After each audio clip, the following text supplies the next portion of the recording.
Life on Varath 9. Under the crimson canopy is a relentless shade of scarlet, nothing but red everywhere. The earth beneath your feet, the heavens above, your own palms stained with it, and even the breeze carries that metallic tang of iron mixed with brine. Long ago, before the blood god seized control of this forsaken planet, I served as a gladiator in the arenas. These days, I've transformed into something far more primal. Dawn breaks and we drag ourselves up to clash in battle, for any pause invites the soil to claim you whole. That fate, at least, offers a shred of kindness. I've witnessed warriors vanish into the dirt, their cries echoing as they merge with the terrain. Come dusk, in the spot they vanished, bronze effigies rise, oozing crimson from hollow gazes, craving fresh victims. The true horror isn't the ceaseless slaughter or the perpetual conflict. It's the realization that every soul I claim pulls me deeper into this realm, molding me to fit its savage design. What remains when every trace of my former self erodes away? Faint memories linger of my past existence, the azure hues of the sub-level aqueducts, the dull silvers of the factory districts, the faint ochre tint of the ration blocks we battled over like beasts. Yet on Varath 9, red dominates utterly. The terrain, the firmament, the atmosphere heavy with the sharp flavor of shed vitality. After prolonged exposure to the sanguine heavens, crimson becomes the sole hue your vision acknowledges. Red embodies the unyielding reality. Legends whisper we arrived as captives, rebels against the Imperium, blasphemers to the god emperor, or mere innocents ensnared amid the chaos armada's onslaught. Such origins fade into irrelevance now. On a daemon world, the past erodes swiftly. We're reduced to fodder for the ceaseless machine, tributes to the blood god, whose title I whisper only in my thoughts, fearing it might summon his scrutiny. Back then, I was a pit champion, a spire brawler from some nameless hive tower that slipped from my grasp. John Vess, the arenas dubbed me, the Underhive Viper, swift with steel and swifter in bare-knuckled fury. Those talents endure, even as the perils have escalated beyond measure. Here on Varath 9, each dawn signals fresh strife, another crimson levy exacted by the planet's insatiable core. The hesitant don't merely perish, oblivion would grant relief denied to the frail. Instead, the vulnerable assimilate into the essence of this world. I grasped that grim lesson around my 7th cycle. Or was it the 70th? Days blur when twilight never fully descends, merely thickening to the hue of coagulated slaughter before flaring anew like pulsing veins. I observed a fellow, an ex-bureaucrat from the administratum, his digits still marked by the residue of countless decrees, who abruptly ceased his struggle. He let his makeshift lance clatter away, collapsed to the ground, and dissolved into sobs. Maybe he'd pierced the veil of our pointless ordeal, or perhaps he yearned simply for release. The earth parted under him, not in a rush or rage, but yielding softly, like tissue parting under a healer's tool. He descended steadily, without resistance, even as the muck climbed past his hips, his torso, his neck. His face bore an expression of profound serenity as the ground engulfed him entirely. As evening fell, in his former position, a modest bronze relic surfaced, a carved cranium perched atop a pile of lesser bones. At first light, scarlet trickled from its vacant orbits. By noon, it had swelled, insisting on additional offerings. This is the planet's ritual. It absorbs, it reshapes, it yearns without end. I battle out of necessity. With each sunrise, I crawl from the night's refuge. Perhaps a cavity amid the roots of the colossal osseous grove scattered across the plains, or a cavern in the corroded ridges. Once, memorably, the decaying husk of a forsaken demon machine, deserted by its creators. I step out armed with whatever scraps I've gathered, a rod honed to a rough edge, the fractured remnant of an old Astra Militarum dagger, my fingers now roughened to the point of unrecognizable savagery. Combat erupts without warning. Scattered souls like myself persist, those who haven't yielded to the world's decree. We band together loosely, forging fleeting pacts against greater foes. Though such bonds inevitably fracture, they're doomed to. In time, the blood god compels us to betray our own, and we comply. Refusal defies comprehension. This day, I felled 3 adversaries. The first was a newcomer, his gaze still wide with the shock of fresh exile. Shreds of his imperial garb clung to his gaunt form, aquillar insignia faintly visible under layers of dried gore. He lashed out with the frenzy of one freshly condemned. It proved futile. My rod's tip pierced his windpipe, and I pressed forward before his frame hit the dust. The next was a female, potentially striking in her youth, now a grotesque tapestry of scarification and festering gashes. She brandished paired daggers carved from the femur of some colossal entity. We prowled in a tense standoff that dragged on eternally, each probing for weakness. Ultimately, not prowess but mere misfortune sealed her doom.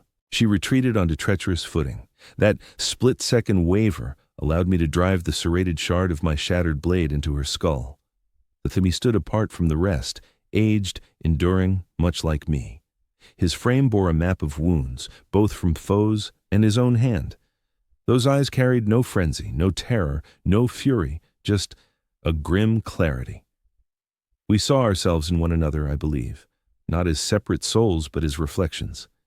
He gave a single nod before we clashed. Our clash was quick, savage, precise. As my fingers gripped his neck, he offered no resistance. As the spark left his gaze, victory brought no elation, merely a brief delay of death, another dawn secured. Such is life on Varath 9, a relentless loop of brutality interrupted by weary, watchful pauses. We battle, we slay, we endure one more rotation, aware that each dawn edges us not toward redemption, but away from our former selves. The true agony isn't the combat or the slaughter. It's the insight that creeps into your marrow, akin to the scarlet downpours that occasionally drench this world. That insight reveals each violent deed as not mere endurance, but a metamorphosis. Every soul harvested strengthens the blood god's hold. Every droplet shed adapts us deeper to this realm, binds us tighter to its essence. I sense it within me now, the pulse that races not from dread, but eagerness upon spotting arrival. The slumber that no longer torments with regrets of past deeds, but entices with splendid havoc still to unfold. The restless craving in my palms when they're idle, devoid of hilt or warm gore. I am evolving into another entity, one that fits this domain. And that's the core reason I persist in the fray, not for mere continuance, but defiance. So long as I recoil from the monstrosity of my actions, a fragment of my humanity endures. The instant I welcome it wholly marks my descent into the ravenous soil, reduced to yet another bronze effigy shedding crimson tears under the vermilion heavens. Dusk settles in. The firmament shifts to the hue of a mending contusion. Skirmishes ease yet persist eternally. For this eve, I've seized a modest nook under a toppled pillar. Its surface etches faint imperial symbols, eroded to obscurity over eons. It grants scant shelter, yet crucially unobstructed views across the expanse. No intruder will near unseen. I grasp my improvised arms and brace for the turbulent doze of the cursed. Dawn will deliver fresh conflicts, fresh spills, fresh changes. Like every cycle on Varath 9, I'll stir to remote cries, and the unceasing throb that many insist is the blood god's own pulse. And I'll stand, and I'll engage, for yielding means merging with the landscape, and that capitulation remains beyond my grasp. The visions arrive as ever, not soothing reveries, but sharp recollections of savagery laced with murmurs. These nocturnal incursions pose the gravest threat to sanity. They beckon with vows of might, liberation, elevation. They unveil roots to transcend frail flesh. They lure with the allure of rising via submission. I've mastered rousing myself when the murmurs turn too alluring. This night proves no exception. I snap alert, fingers clenching my rough-hewn lance, gaze sweeping the shadows for peril. The pillar overhead throbs subtly in the faint glow, as though sanguine currents course through hidden lithic arteries. Who knows? Maybe they do. All things here thrive in their macabre fashion. A stir draws my focus. A shape nears my refuge, outlined against the gore-tinged vault. I stiffen, poised to lunge until familiarity strikes. It's a youth, or a guise mimicking one. Petite, spindly, advancing with eerie exactness, its skull disproportionate to the frame, its build off-kilter in manners that spark primal disgust. John Vez, it rasps, tone like rasping iron. The blood god utters your name. I hold silent, dialoguing with fiends' court's folly. They manifest at times in shapes meant to disarm, offspring, allies, kin lost to time. Their aim stays constant, to seduce, to taint, to seize. He has observed your skirmishes keenly. The juvenile abomination presses on, edging nearer. In the muted gleam, its hide reveals itself no flesh, but a mosaic of minuscule brass plates that chime softly with motion. Scant endure your span without wholly claiming his boons. I contend because necessity demands, I retort, words escaping unbidden. Not to amuse your lord. The entity chuckles, a crack like snapping limbs. Motive holds no weight. Outcome reigns supreme, and outcome yields gore, eternally gore. It reaches forth a limb. The digits stretch before my eyes, morphing into slender edges that shimmer slickly in the gloom. Grasp my palm, John Vez. Yield to your emerging self. The shift eases with voluntary accord. For an instant, allure flares fierce in my core. The perpetual toil, the unyielding watch, the creeping dread of witnessing my essence dissolve incrementally. How vastly easier to yield to AC. Accept the unavoidable decay, turning into a devoted follower instead of an unwilling offering. But no, I surge ahead, thrusting my spear straight at the demon's torso. It dodges with unnatural quickness, sidestepping the attack without effort. The youthful features on its face crack into a smile that stretches from ear to ear, exposing lines of razor-sharp fangs. The deity of blood honors rebellion just as much as obedience. It whispers harshly. Every burst of anger serves as homage. Then it's vanished, disappearing as abruptly as it arrived, with nothing left but a lingering aroma of scorched iron and aged gore. I stay awake the rest of the night. Can't afford for those visions to creep back. Not while the demon's declaration lingers in my thoughts. Every burst of anger serves as homage. If my very defiance strengthens the force I'm fighting against, what's left for hope? That doubt torments me as I observe the heavens brighten again to the hue of new gashes. Dawn breaks once more on Varax, another cycle of slaughter and metamorphosis. Stepping out from my hiding spot, I witness the night's handiwork. Fresh copper symbols have erupted over the terrain, some no bigger than a human hand, others looming above the skeletal spires. The soil amid them looks churned, like immense powers shifted underground amid the downpour of shadow. Far off, a peak that didn't exist before now commands the skyline, its summit clearly mimicking a gigantic cranium. This realm shifts endlessly, molding itself to an unfathomable pattern. Violence alone endures unchanging. I tighten my hold on my arms and start trekking onward, no particular goal in sight. Just the urge to press on, to seek fights I might claim, to shed blood before mine gets taken. Life stripped to its rawest core. Pursue or get pursued, strike down or get struck, or far worse, get altered. The initial clash arrives swiftly. A group of former humans, now twisted into beings both enhanced and diminished. Their bodies show signs of halfway change, flesh toughened into red armor in patches, bare sinew and tendons elsewhere. They wield rough tools but possess eerie power.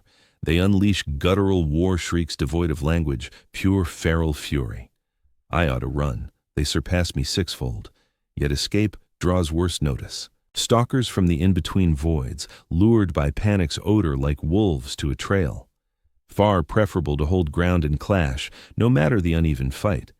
At least such an end offers a slim chance to stay true to myself right up to the finish. The skirmish proves short, savage, and unexpected. Not due to my triumph, although I prevail. 3 sprawl lifeless near me, their deformed forms already dissolving into the ravenous earth.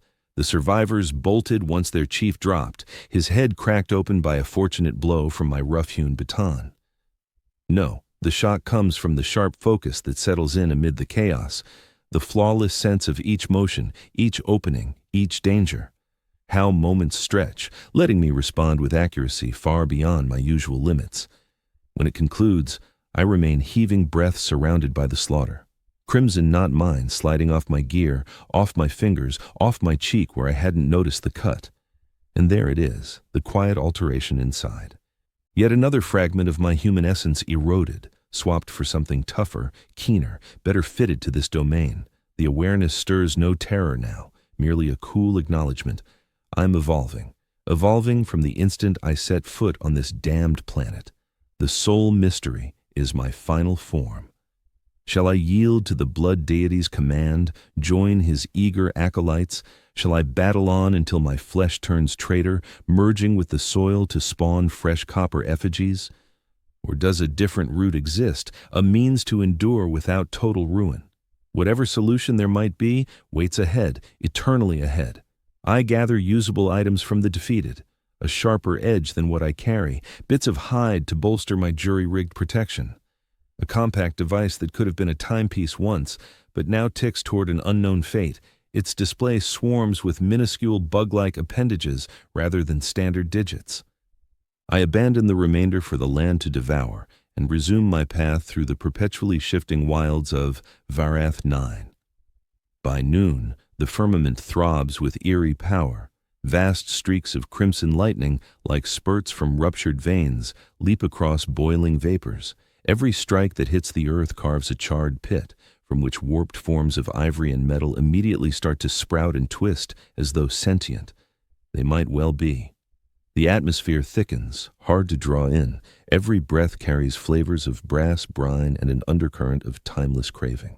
Breezes bring echoes that could signal remote conflicts, or the planet's own agonized rapture as it endlessly reforms. I feel pulled toward a huge basin in the terrain before me, a kind of open coliseum, its edges easing down to a core. A sunken arena teems with scores of combatants locked in a frenzied brawl. Certain ones look almost human, or at least vaguely so. The rest have advanced deeper into their changes, bearing grotesque alterations no normal planet could support. Additional appendages, hardened shells like insect exoskeletons, animalistic skulls atop torsos that echo humanity. Reason tells me to steer clear of this carnage-filled hollow. Venturing into such mayhem offers no benefits, just heightened risks of demise or something far grimmer. Yet reason carries no weight in this place. An irresistible draw tugs at me, an overriding urge.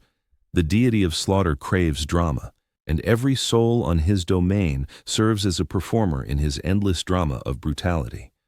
Against my rational objections, my legs propel me onward. I descend the incline, grip tight on my armament, gaze sweeping for close dangers. The din of combat swells nearer with every stride. Steel striking steel, steel rending meat, meat pounding meat, since a few fighters have ditched their tools altogether, ripping into foes with naked fists or emergent talons. I arrive at the fringe of the core skirmish and halt, evaluating. The fray lacks factions or aims save pure aggression. Everyone battles for their own endurance, forging fleeting pacts that shatter instants later when chances arise. There's a grim allure to it, an untainted focus that stirs a raw, ancient impulse buried in my core. Before I decide my move, a shape breaks free from the scrum and advances. A female, or the remnants of one. Her form is a mosaic of augmentations, some chosen and some forced. Intricate scar designs weave over her bared flesh. In place of her right limb, a viciously toothed saber of animated bone protrudes, bending and adapting like living sinew. Her features stay remarkably mortal, save for the eyes, devoid of pupils or whites, just the unbroken scarlet of the overhead heavens staring out. "Newcomer fodder," she remarks, her tone oddly gentle and refined given her look. "You seem fairly recent. The ancient survivors never stepped toward the sacrifice pits by choice." Sacrifice pits? I motion at the basin enclosing us. What term fits better? The earth soaks up our leavings. The richer the flow, the fiercer its hunger. She works her bony saber limb, its edges snaring the crimson glow. "I've clashed in 17 pits on Warhammer 9. This marks my 18th. "You count them." "I catalog it all. Identities, visages, takedowns. That's the sole method to hold on to your essence." She presses her still human palm to her forehead. "The slaughter god seizes our forms in time, our essences too, if we permit it. But recollections can be safeguarded, amassed, shielded. I examine her closer. Under the alterations and war scars, I spot a hint of recognition, a controlled restraint, a purposeful stand against utter decay. "How many cycles have you endured here?" I inquire. She lifts her shoulders, the gesture undulating along her osseous weapon. Duration loses meaning. I came prior to the prior reconfiguration, 3, maybe 4, by the Imperium's calendar. Cycles. The term slips from my lips before I stifle my dismay. Decades. Her blank gaze meets mine with a trace of compassion. Did you imagine this fleeting? That aid would arrive? That oblivion would free you? She chuckles, the melody oddly harmonious against the surrounding uproar of strife. Varath 9 grants no way out, merely varied yields to fate. As I formulate a reply, a roar erupts from the pit's midst, utterly inhuman, remote from it. An enormous entity stirs at the brawl's nucleus, hurling corpses aside with every lash of appendages beyond my grasp. Even gazing straight at them, they flicker across forms, firm in an instant, misty shortly after, trailing warps in existence behind. "The tribute commences," the woman declares, hoisting her saber limb in tribute to the aberration. "Battle fiercely, arrival. I'll seek your trace in the following pit, though I suspect I won't." With those words, she pivots and charges toward the fray's epicenter, into the unfathomable terror lurking within. Flight should be my course. All survival senses demand withdrawal. Still, I trail after her, pulled inescapably toward the vortex of massacre. What unfolds afterward reaches me in shards, akin to a fractured vidlog, leaping across moments without links. I recall gore. Endless gore that drenches the soil, morphing it into scarlet sludge that clings to my boots at every pace. I recall countenances, mortal and alien alike, twisted in torment or rapture or fused as one. I recall the ring of arms, the thud of body on body, the warm gush of vital fluid over my flesh, and I recall slaying with precision, with impact, devoid of pause or regret. A triple-limbed male crumples beneath my edge. A female with a coiling tail below the waist surges forward, only to impale on my lance's tip through her gullet. A beast beyond naming topples as I thrust my tool into an orb the span of my grip, unleashing a torrent of fluid that scorches at contact. It stings against my flesh. Amid the chaos, the monstrous entity at the core expands, thriving on the mayhem all around. Every casualty sends streams of scarlet power from the slain straight into its unnatural shape. The thing doesn't engage head-on. It has no reason to. Just being there pushes everyone else, including me, into wilder fits of rage. I get lost in the slaughter, turn into pure action and instinct, and flawless tool for destruction. Time fades away entirely. Nothing exists but the following foe, the subsequent strike, the fresh sacrifice to the ravenous earth and the insatiable deity it worships. When my senses snap back, I'm the lone figure amid a sprawl of corpses. The female with the skeletal sword limb lingers close by, her frame drenched in gore, hers mixed with the rest. We're the sole survivors on their feet. The colossal terror has slipped away, though I can't tell if victory drove it off or if it just left once sated. "Notable," she remarks, giving a slight incline toward me. "Maybe our paths will cross once more." I attempt a reply, but my words won't come. Instead, a raspy wheeze escapes. Glancing downward, the reason hits me. A slash right across my neck, so precise I never sensed it, yawns wide with every inhale.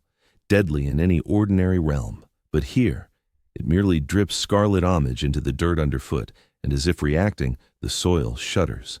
The remains around us start to submerge, yanked below by invisible pulls that tug at my own skin too. The woman chuckles once more, that melodic tone clashing wildly with the scene. "The ritual concludes," she declares. "The harvest follows." She pivots and starts scaling the crater's edge, her steps steady even through clear fatigue. I trail after, my limbs dragging heavily. The gash on my neck is already mending at an eerie pace. We crest the ledge right as the terrain below us turns to sludge, forming a massive vortex of gore, tissue, and alloy that whirls with growing speed. From this higher spot, I spot more ritual basins dotting the terrain, all twisting in the same way. The whole planet seems to pause, breathless, while the eddies accelerate, their hearts plunging into unfathomable voids. Then, with a roar like a world's final gasp, they flip course. Rather than sucking in, they burst forth. From every crater, a fountain of glowing copper blasts upward, soaring hundreds, maybe thousands of feet before starting to mold. Enormous shapes emerge from the blazing alloy, colossal fighters gripping arms bigger than gods. Nightmarish creatures forged into reality, tributes to brutality beyond words or grasp. The renewal, the woman intones, her tone laced with reluctant awe. The gore deity reshapes his realm based on our gifts. The worthy warriors earn glory, the defeated get woven in. I gaze on in a mix of dread and captivation as the copper behemoths harden, fading from searing white to muted crimson before locking into their ultimate designs. Each varies, but they all bear key traits. Skulls dominate, serving as crowns, ornaments, or building blocks in grander builds. Blades jut from all angles, and every colossus perches atop a pile of lesser shapes, human-like torsos locked in endless torment. Quote 17. I croak out, my speech resurfacing as the cut seals up. Quote 18, she counters. Their minds linger, caged in the copper. They endure each instant forever. Their cries spark the gore deity's joy. Their agony feeds his ecstasy. I fix my eyes on the closest copper titan, now complete and still on the skyline. What could have been a person forms its eyeball. The form twisted and melded with the encasing metal, jaws locked in perpetual agony. Is that our shared fate? I whisper, unable to look elsewhere from the atrocity. The woman pauses at length before answering. It claims the losers, the quitters, the ones who can't evolve. She faces me, her empty gaze somehow burning with fervor in its otherworldly void. That's why I track my fights, outsider. That's why I recall each warrior, each visage. Losing them equals giving in, and giving in spells the copper. On that note, she spins and strides off, her silhouette fading into the eternal scarlet fog shrouding Vareth 9. I stay put, observing the planet lock into its fresh layout. The copper titans loom over a revamped vista. Gentle slopes have become razor-sharp peaks forged like battle tools. Flatlands now host enormous coliseums with stepped benches ready for fresh fighters. The sphere is rebuilt as a sharper machine of carnage, a slicker tribute to the gore deity. And I stand altered, yet still unbowed, though scarred and frayed, barely clinging to my humanity. Darkness descends once more over Vareth 9. One more grueling day of endurance behind me. No clue how many will follow. The only certainty is that everyone draws me nearer to one of two grim ends: absorption into the brass, or a fate even darker. That grim echo loops in my thoughts as I set up my nightly refuge, hunkering down under one of the fresh brass edifices. The bitter twist isn't lost on me, hiding in the looming threat I dread most. Yet survival demands push aside such poetic ironies. The enormous form provides cover from rival scavengers and beasts prowling the wastes. As I hunker down, inspecting my injuries and gear under the perpetual twilight that clings to this forsaken place, an oddity catches my eye on the structure overhead. Unlike the twisted horrors I've encountered before, this lacks the agonized visages or writhing shapes. Its facade gleams sleek and unadorned, save for elaborate designs that could pass for script from some alien tongue I can't grasp. Stranger yet is the aura it exudes. Typical brass formations on Var 9 throb with raw animosity, a psychic venom that claws at the thoughts of anyone drawing near. This feels otherwise. Not kind-hearted, no true mercy exists in the blood god's realm, but impartial maybe, observant instead of hostile. In a moment of folly, I murmur to it anyway. What manner of thing are you? Why stand apart? Silence, naturally. Still, as I peer at the carvings on its face, they appear to twist ever so slightly, reshaping in the gloom. Maybe just the flickering glow playing tricks, or the first cracks of my unraveling mind. Both possibilities ring true. Rest arrives grudgingly, dragging along its nightmarish visions. This time, they're sharper, more piercing than any prior haunt. I perch atop a colossal pyramid of bones, endless in every direction across the barren expanse. Every cranium stares back, with features I know all too well. Foes I've cut down, allies I've shared battles with, only to turn on them when survival called for it. Even echoes from my past life in the pits, crowds who roared their approval as I spilled blood for their spectacle. At the peak looms a seat of unimaginable scale, crafted from brass that throbs like living flesh. Perched there is a presence I dare not confront head-on. Deep down, I sense that meeting its gaze would shatter whatever sanity I have left. John Vess. A thunderous roar, like clashing planets, echoes through the slaughter-scarred vista. You hold out yet, flight tempts me, but my limbs refuse. I ache to shut my eyes, yet they're pried wide. Denial surges, but reality pierces through. I endure, I force out, my words a faint murmur swallowed by the immensity. Defiance or yielding, both roads converge. The tone carries a cruel, eternal chuckle now, quaking the mound underfoot and cascading bones in avalanches down its flanks.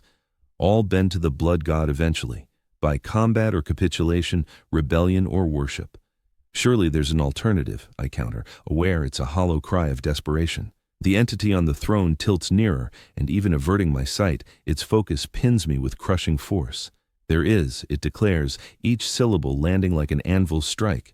The alternate route, the way of change. The ground liquefies beneath me, and I plunge not into metal this time, but into crimson depths, a boundless sea surging past my hips, torso, neckline. One last utterance from the voice. Select your metamorphosis, John Vez, or let it be imposed. I bolt upright, a cry trapped in my windpipe. The brass overhead glows from within, its etchings now swirling fluidly, forming clear symbols before my stare. Phrases in an unfamiliar script, yet one I inexplicably comprehend. The alternate path beckons. I recoil from the edifice, heart pounding, but the message burns into my psyche, long after it dissolves from the metal. That other course, not the fight that ends in collapse and merger with the brass, not the yielding that twists into eager decay and bondage to the blood god, but a shift of another sort. What might it imply? On a demon world, could any evolution truly evade the Overlord's grasp? The riddle torments as dawn creeps in, heralding fresh rounds of brutality and clinging to life. I collect my scant belongings, verify my arsenal once over, and emerge from the enigmatic shelter. There, on the spot where I lay, gleams a tiny artifact. Some emblem, palm-sized, forged from the world's ubiquitous brass, but oddly refined, untainted. I ought to abandon it. Anything grabbing the item on Varath 9 feels dubious, probably a lure or snare. Still, I can't resist taking it in hand, scrutinizing its details. The emblem displays identical elaborate designs to the obelisk overhead. Tiny replicas ripple over its face like liquid. Clutching it brings a growing conviction inside me. This artifact matters deeply. It links to the third route, no matter its nature. I tuck the emblem away and start my routine trek over the altered terrain.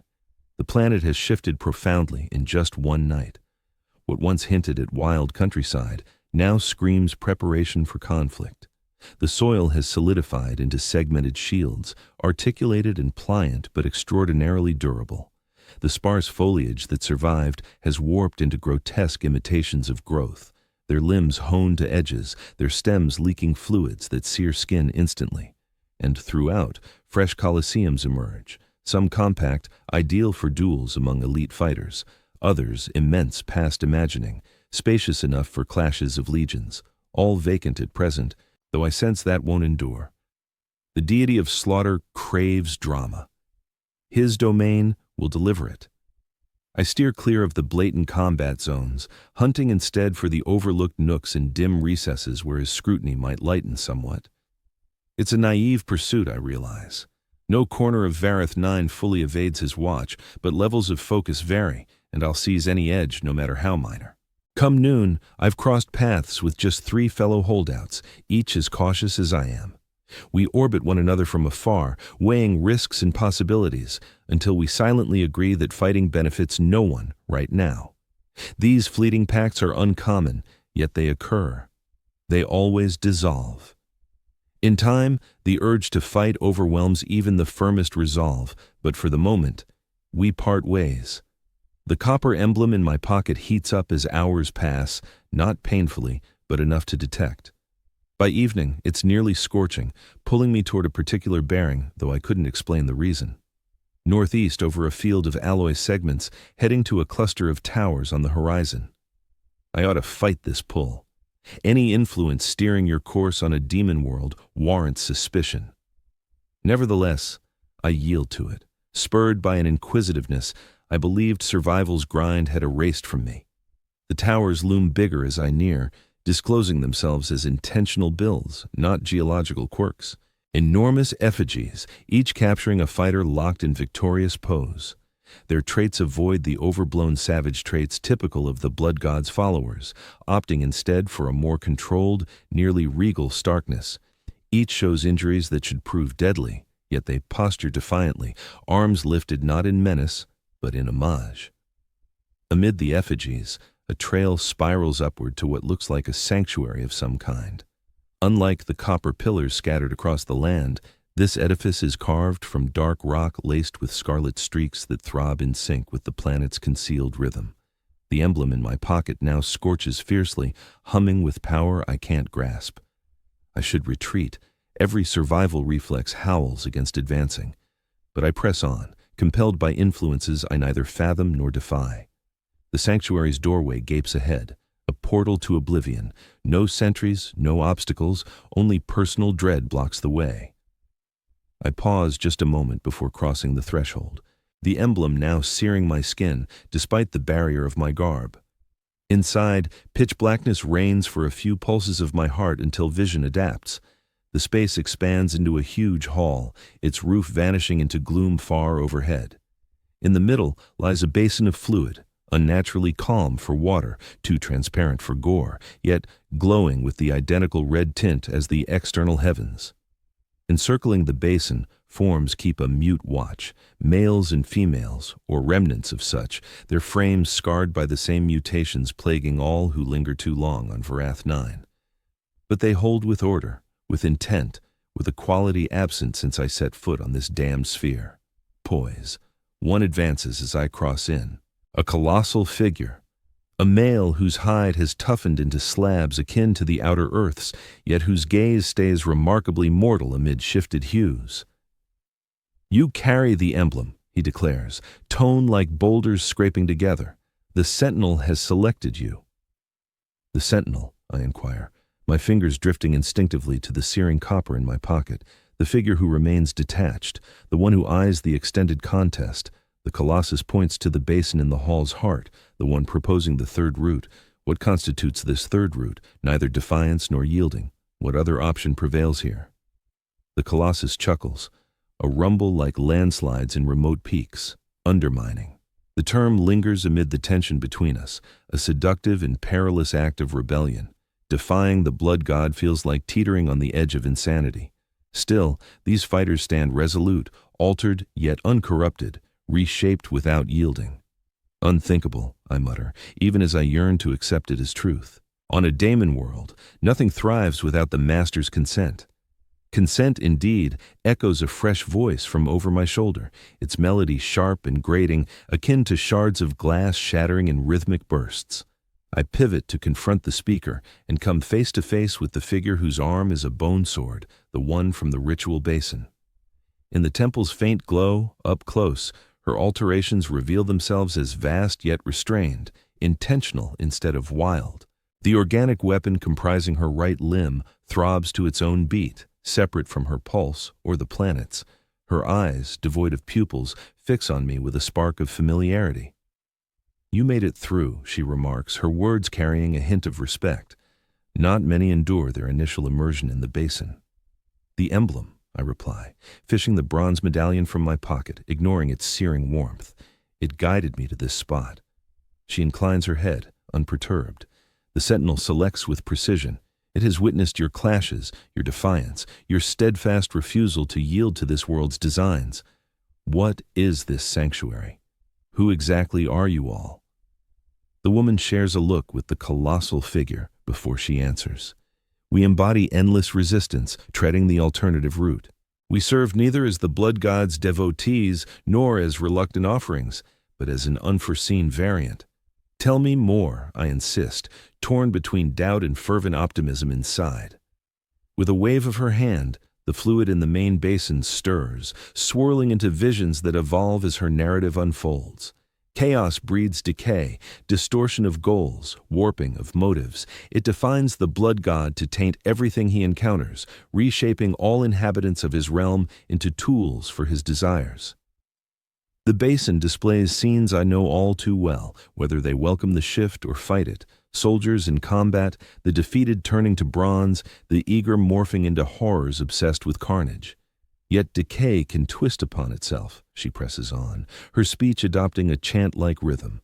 Distortion can invert, reshaping can veer in new directions. Fresh visions emerge in the basin, fighters resembling those nearby. Their forms modified, yet their gazes sharp. They battle not in blind fury, but with calculated ferocity. Against fiends, against the utterly tainted, occasionally among themselves, but always with intent rather than senseless ruin. The blood god thrives on brutality. The massive voice booms from behind. This aspect remains immutable, but brutality can serve aims beyond nourishing him. It can gain significance, focus. You're battling to sustain the blood god by choice, I challenge, revulsion clear in my tone. We engage because survival demands it, the woman counters, just as you must, as every creature on Varath 9 does. What sets us apart is discovering intent within that compulsion.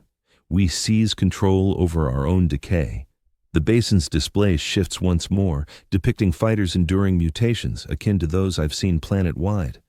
Rather than capitulating to the alterations or the savage impulses they provoke, these individuals appear to steer the evolution, master it, wield it. The alternative route, I murmur, as comprehension starts to break through. Not futile opposition, not total capitulation, but guided evolution. Precisely, the woman affirms, pleasure coloring her voice. The blood god aims to forge us into soulless weapons, driven solely to slay and shed blood for him. We embrace the modifications his domain imposes, but we safeguard our intellect, our resolve, our essence, in whatever measure we can. How does this endure? How have you evaded detection? Annihilation, the Colossus chuckles once more, that thunderous cascade. The blood god views all conflict as homage. He overlooks its motives, provided the blood runs. In his hubris, he assumes every decay funnels straight to his service. And you're demonstrating that's not the case. We strive to, the woman replies, her tone growing grave. It's no simple journey. Countless who embark on it succumb anyway, to bronze or utter ruin. Yet it's a route where none existed before. I gaze into the basin, observing these fighters facing the identical ordeals I've confronted, clashing in the basins, outlasting the remoldings, withstanding the alterations to their bodies, while preserving what so many forfeit, something I've been forfeiting bit by bit, unaware of its value or aim. What role do you envision for me? I inquire at last, the bronze emblem chilling in my grip, as though echoing my emerging resolve. The woman offers a grin, an oddly mortal gesture amid her altered features. To start, you need to grasp the decision fully. The alternative route offers no redemption, no flight. It is sim and another kind of curse, one infused with honor, control, and intent. I get it, I reply, and I truly do. Escape from Varath 9 is impossible. Returning to my former self is out of the question. All that's left are the various ways I'll evolve. In that case, you need to embrace the guided metamorphosis, the colossal figure declares, pointing toward the basin. You have to confront your deepest dread, the shift that afflicts everyone who lingers in this realm, yet you must dominate it instead of letting it overwhelm you. I gaze at the basin with fresh insight. It's not just a tool for divination anymore, but far deeper. Something destined to alter me forever. And should you decline, the woman responds with a shrug, the gesture causing waves to flow along her animated sword limb. Then you depart. Carry on as before. Battle, slaughter, endure for as long as possible. In time you'll succumb to the metal or decay. It'd be identical to the countless others who've preceded you, the hordes that will follow. The decision appears straightforward when put like that. Still, Hesitation grips me. One query lingers, demanding clarity. What drives you? I inquire. If you harness your mutation, channel your aggression, what objective does it fulfill? What significance have you discovered in this void of purpose? The woman and the behemoth share another look, a wordless exchange unfolding between them. At last, she breaks the silence. We aim to grasp the essence of the blood god, not to revere or obey, but to comprehend. Because in comprehension, there might be frailty. In insight, perhaps an opening. You're plotting to overthrow the blood god. The idea itself is sacrilege without bounds, insanity defying reason. No, the giant interjects. We're not that presumptuous. The blood god embodies a core element of reality. He can't be vanquished any more than one could convince gravity to let go. But he can be fathomed. And what's fathomed can be foreseen, influenced, even subtly steered in limited fashion. For what purpose? Existence with direction. The woman states plainly, the sole triumph achievable on Varath 9. I weigh their statements with deliberation. What they propose isn't redemption in the classic vein, nor liberty, nor flight, but intent amid perpetual carnage, significance amid the purposeless brutality, control over my unavoidable taint. It's beyond what I'd ever anticipated since landing on this gore-drenched planet. I agree, I declare, holding out the metallic emblem toward the basin. The woman accepts it from my grasp, her digits unexpectedly heated and lifelike despite their modified look. The sentinel picked wisely, she remarks, before hurling the emblem into the basin's heart. The instant it meets the fluid, the substance surges into activity, not spilling out, but twisting skyward, crafting a pillar that stretches toward the hidden roof far overhead. Inside the pillar, visions flicker past too swiftly to grasp. Visages, conflicts, mutations, demises, and resurrections without number. The recollections, the giant elaborates, his tone echoing across the space. Every soul who's trod the third root, their trials, their wisdom, their insights into the blood god and his territory. Abruptly, the pillar dissolves, the fluid cascading back into the basin with uncanny softness, not even disturbing its calm. Yet, the basin has transformed. Previously mirroring the scarlet tint of the external heavens, it now shines like burnished metal, mirroring my visage with flawless precision. Though it's not quite my visage. Not completely. The subtle shifts I've observed building since touching down on Varath 9 now stand out boldly. The toughening of flesh along my chin, the slight reshaping of my eyes, the emerging crests on my arms where sinew and skeleton are reforming. The guided metamorphosis unveils what you're already turning into, the woman explains, positioned next to me. It doesn't redirect your journey. It simply lets you traverse it deliberately, with intent. What's next? I wonder, unable to look away from the image that's me, yet alien at once. You immerse yourself in the basin, the giant instructs from my opposite flank. You confront what befalls all inhabitants of Varath 9. But you do it by choice, fully conscious, preserving your identity even as your form alters. Numerous falter, the woman continues, her voice soft yet resolute. Their psyches shatter beneath the metamorphosis's pressure.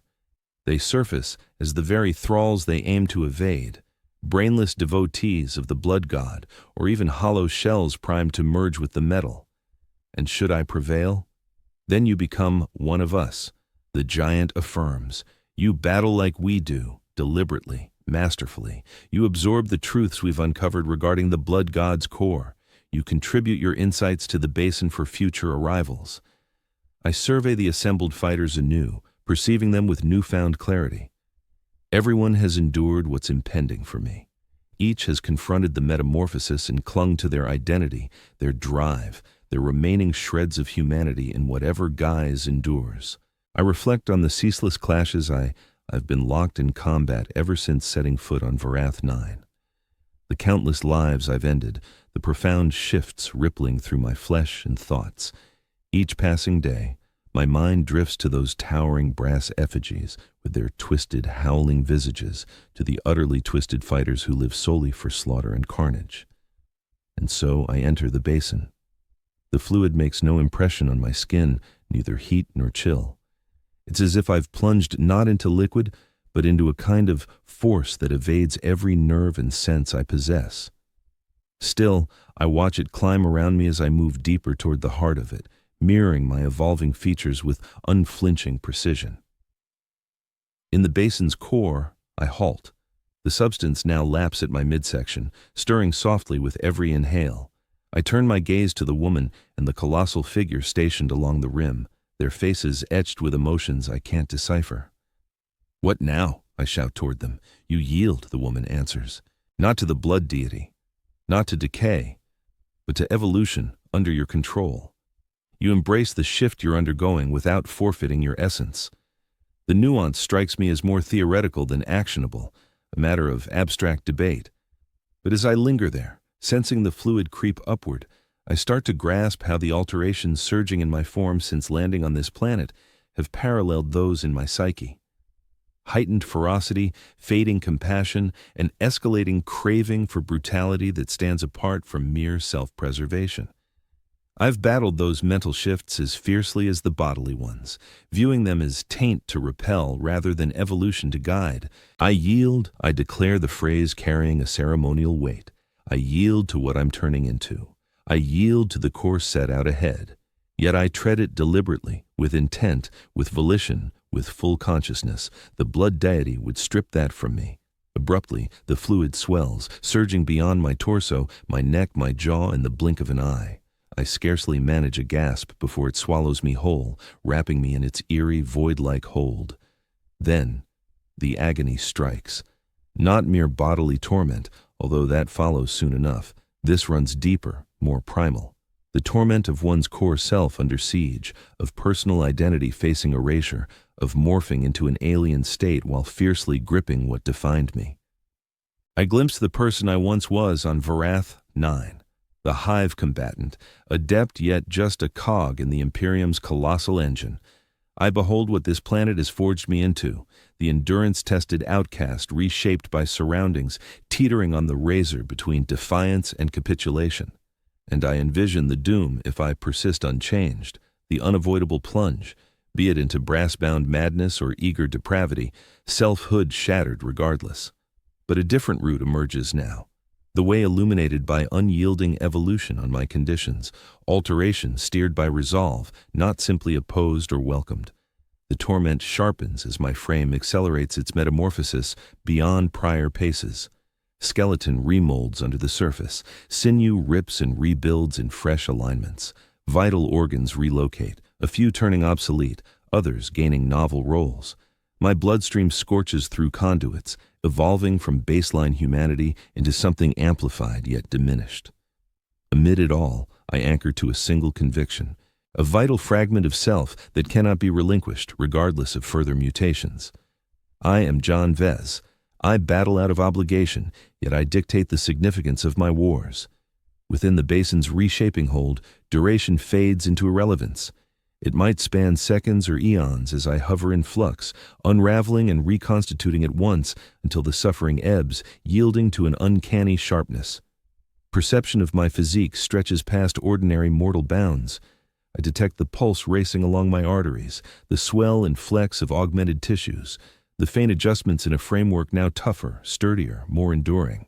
I perceive the rewiring in my neural makeup, fresh connections emerging to support faculties beyond any unmodified person's grasp. And I endure as myself, altered, remade, yet unbowed, not twisted in the manner the blood deity craves. The fluid withdraws in a rush, easing me down to the basin floor. As it vanishes entirely, I kneel upon chilled rock, bare, my former garb consumed in the process. My hide shines like polished bronze under the temple's faint glow, toughened in spots to near plasteel resilience, yet supple where movement demands. My limbs have stretched a touch, the fibers coiled tighter, primed to unleash power undreamt in my old shape.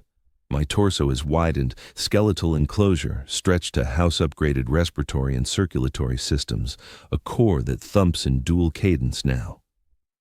My lower body has adapted to bear the added heft, framework bolstered by infusions resembling alloy more than bone. Yet the deepest alterations hide from view. The WW. My perception of sensory input has surged ahead at an astonishing rate. I catch nuances that previously slipped right by me. The faint ripples in the atmosphere as a person draws near. The tiny cues in faces and postures that betray motives ahead of any moves. The faint chemical flavors in the breeze that hint at moods, honesty, or lies.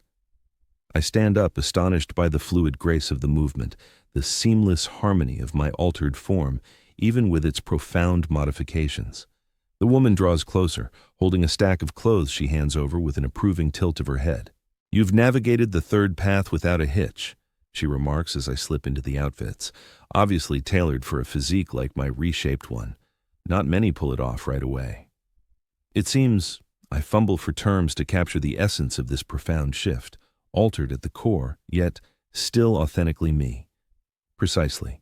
Like I've evolved into the version of myself I was destined for, instead of whatever fate or the blood god might force upon me. The colossal figure lets out his earth-shaking chuckle. Nicely put. A guided shift uncovers the shape that truly fits your essence, not the distortion the blood god would thrust on you out of his selfish whims. I scan the assembled fighters with fresh vision, now spotting the remarkable variety in their evolutions. Certain ones, like the behemoth, have grown enormous, their frames evidently tuned for brutal frontline clashes. Others show more restrained alterations optimized for agility, covert ops, or niche roles. Everyone distinct but united by that sharp, resolute focus that sets them apart from the soulless mutants beyond. "What's next?" I inquire, clenching my remade fists, awed by the vibrant power coursing through them. "Next comes training," the woman replies, "on Varath 9. On the blood god, on your own depths and the precise abilities your evolution has bestowed. After that, you battle, just like the rest of us. But your battles carry intent, significance deeper than just hanging on. That intent? Grasping the blood god, uncovering flaws in a being that's endured since long before humanity stirred in its infancy." The Titan gives a casual lift of his shoulders, the gesture undulating across the armored slabs that now cover most of his hide. It's a goal we'll never totally grasp. The blood god defies full insight from creatures like us. Yet chasing that insight brings honor, control, the exact qualities he'd rip away from everyone. And now and then, the woman chimes in with a faint grin. We uncover nuggets that could actually help. Minor cracks, fleeting lapses in his watchfulness, methods to steer his focus toward what suits us, away from what he'd naturally target. I mull over their insights with care. What they're presenting isn't liberty in the usual way, not a getaway from Varath 9's horrors. But it offers direction amid what was once pointless, grueling chaos. Control where there was just knee-jerk responses, honor where degradation dragged on unchecked. "Count me in," I declare at last. "I'll tread the third path. I'll clash as you do, study as you study, pursue insight where survival was my sole drive." The woman inclines her head, clear contentment on her face. "Welcome then, John Vez, to the eternally resistant. The blood god thinks this planet is his outright domain. We persist to demonstrate that's not the full story in every minor defiance we can muster." The Colossus reaches out a huge palm my way, plenty to absorb, plenty to fathom. The road forward holds no less challenge than the one we've crossed, but it's yours to claim willingly, not by force. I grasp his hand, struck by how my evolved frame now enables the clasp effortlessly, where his bulk once would have complicated it. "I select this route," I affirm, the statement ringing like a vow. I embrace this mission. Thus, I align with the eternally resistant, the walkers of the third path on Varath. In the ensuing days, weeks, and months, I absorb volumes on this infernal realm's deeper realities, far more layered and nuanced than I'd guessed, on the blood god, whose awareness spans wide yet remains finite, whose scrutiny can be diverted if you decode the rhythms of his vigilance, on my remade self, its strengths and boundaries, the targeted boons from my deliberate evolution. Combat persists, naturally. Everyone on Varathix battles or gets devoured, but my style has shifted, with accuracy over frenzy, with direction over raw instinct for endurance. I step into the offering basins of my own accord, joining the blood gods' pageants to collect intel, spot prospects for the third path, subtly thwart total perversion in others in ways the blood god overlooks or dismisses. I observe the reshapings anew, now comprehending the tangled flux of forces that reshape the terrain to the blood god's caprices. I master forecasting these shifts.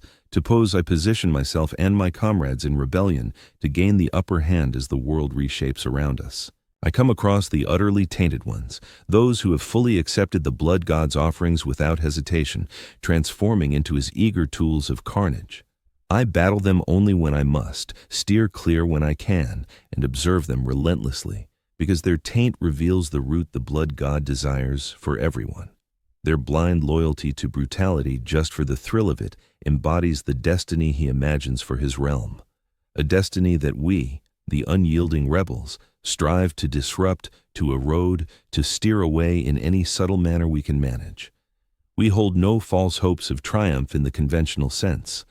The blood god cannot be vanquished, cannot be toppled, cannot be robbed of his territory or his tribute, yet he can be comprehended, his focus can be guided, his presumptions can be turned against him. Within this comprehension, this guidance, this manipulation, rests the sole kind of rebellion feasible on Vareth 9. It suffices. It has to suffice, for it represents everything available to us. I am John Vez, formerly a hive combatant, now among the unyielding rebels. I dwell under the ceaseless crimson sky of Vareth 9. I clash within the sacrificial arenas. I observe the transformations. I shed blood and see it shed in response. To the blood god, I seem indistinguishable from the rest of his realm's inhabitants, just one more weapon of aggression nourishing his endless appetite. Yet I stand apart. I wage war with intent surpassing simple endurance. I take lives with significance exceeding raw need. I endure with honor. The blood god seeks to strip that from me. And within that intent, that significance, that honor resides the lone sort of triumph attainable in this realm of endless conflict. It offers no redemption. It grants no liberty. It provides no flight. But it belongs to me through deliberate will, not forced obligation. And in that will resides the alternative route, the route of self-directed change, the route of the unyielding rebels. The scarlet heavens drip forever overhead. The bronze obelisks loom eternal over the terrain. The sacrificial arenas brim and drain to cycles predating humankind. And hidden from the blood god's scrutiny, we tread the alternative route. Rebellious, intentional, liberated in the sole manner conceivable within a existence where liberation is but a mirage. I am Jean Vess. This is my decision. This is my route. This is my rebellion. Beneath the crimson sky of Vareth 9. It suffices.